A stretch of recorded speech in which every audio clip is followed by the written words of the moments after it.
જેઠ મહિનામાં કરો આ 3 કામ, તમારી દરેક મનોકામના પૂરી થશે। એવી ધાર્મિક માન્યતા છે કે જેઠ મહિનામાં સંકટમોચન હનુમાનજી ભગવાન શ્રી રામને મળ્યા હતા। તેથી જેઠ મહિનામાં આવતા મંગળવારે ઉપવાસ કરવાથી વ્યક્તિને શુભ ફળ મળે છે। આ મહિનામાં ભગવાન સૂર્ય અને દેવી લક્ષ્મીની વિધિવત પૂજા કરવાના નિયમો છે।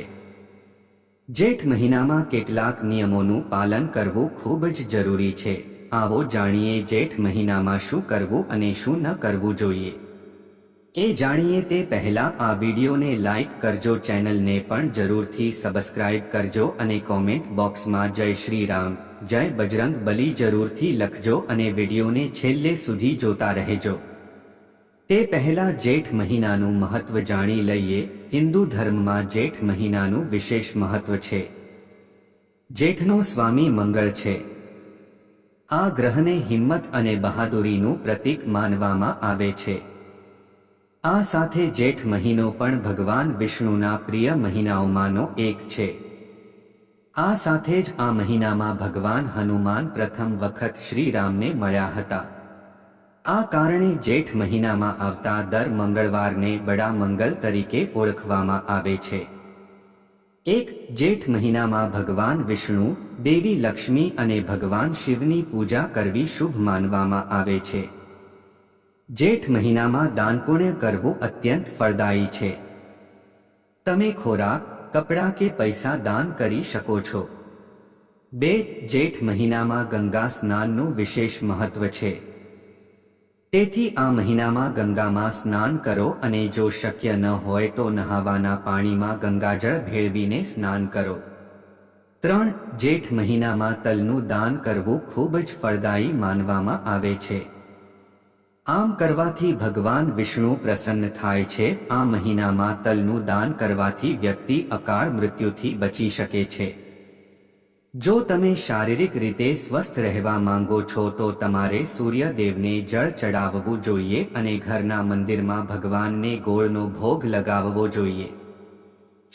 મંગળ જેઠ માસનો સ્વામી છે, તેથી આ દિવસોમાં હનુમાનજીની પૂજાનું પણ ઘણું મહત્વ છે। આ મહિનામાં ભગવાન હનુમાનની પૂજા કરવાથી દરેક પ્રકારની સમસ્યાઓ દૂર થાય છે। ખાસ કરીને જેઠ મહિનામાં પાણીનું દાન કરવાથી લાભ થઈ શકે છે। તેથી પાણીનું દાન કરો।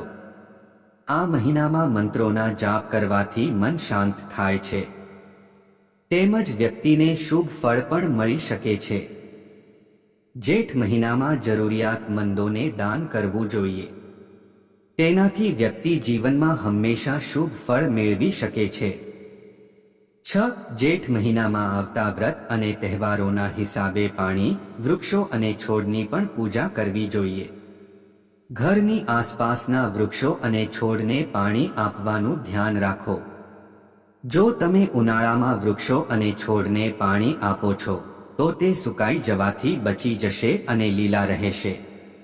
જેઠ મહિનામાં ભૂલથી પણ ન કરો આ કામ। જેઠ માસમાં સૂર્ય પૂજાનું વિશેષ મહત્વ છે। આ મહિનામાં મોડે સુધી સૂવાનું ટાળવું જોઈએ। સૂર્યોદય પહેલા જાગવાનો પ્રયાસ કરો। વહેલા ઉઠો, સ્નાન કરો અને ઉગતા સૂર્યને પ્રાર્થના કરો। જેઠ મહિનામાં દિવસ દરમિયાન પણ ઊંઘ ન લેવી જોઈએ। એવું માનવામાં આવે છે કે આ મહિનામાં જે વ્યક્તિ દિવસના મોડે સુધી ઊંઘે છે તેને દરેક પ્રકારની બીમારીઓ ઘેરી લે છે। જેઠ મહિનામાં રીંગણનું સેવન ન કરવું જોઈએ કારણ કે તેનાથી દોષ અને રોગો થાય છે। આ સાથે તે બાળક માટે પણ અશુભ છે। આ સિવાય સૂર્યને જળ અર્પણ કરતી વખતે વિશેષ કાળજી લેવી જોઈએ। સૂર્યને જળ અર્પિત કરતી વખતે ક્યારે પણ સીધું સૂર્ય તરફ ન જોવું જોઈએ। લોટામાંથી પડતા પાણીના પ્રવાહ દ્વારા સૂર્યદેવના દર્શન કરો। જેઠ મહિનામાં પાણીનો બગાડ કરવાની ભૂલ ન કરવી। આ મહિનામાં પાણીનો બગાડ કરવાથી વરુણ દોષ થાય છે, તેથી પાણીનો બગાડ ટાળવો જોઈએ। એવું માનવામાં આવે છે કે આ સમયે પાણીનો બિનજરૂરી પ્રવાહ પણ પાણીની જેમ પૈસા વહી જાય છે। તેથી જો તમે ગરીબીથી બચવા માંગતા હો તો પાણીનો ઉપયોગ ખૂબ સમજી વિચારીને કરો. 4. પરિવારના મોટા પુત્ર કે પુત્રીના લગ્ન જેઠ મહિનામાં ન કરવા જોઈએ. આનાથી અશુભ પરિણામ મળી શકે છે. આ મહિનામાં શરીર પર તેલ ન લગાવવું જોઈએ. આ સિવાય તલનું દાન કરવાથી અકાળ મૃત્યુથી બચી શકાય છે.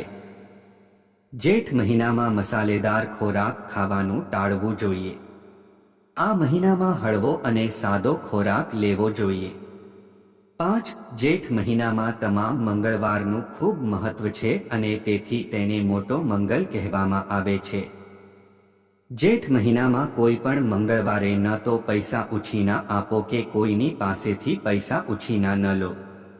નહીંતર મંગળવારે પૈસાની આવી લેવડ દેવડ તમને દેવાના બોજ હેઠળ દબાવી દેશે અને તમને ઝડપથી ગરીબ બનાવી દેશે. 6. જેઠ મહિનામાં તરસ્યા વ્યક્તિને પાણી પીવડાવ્યા વિના ક્યારે મોકલવા જોઈએ નહીં.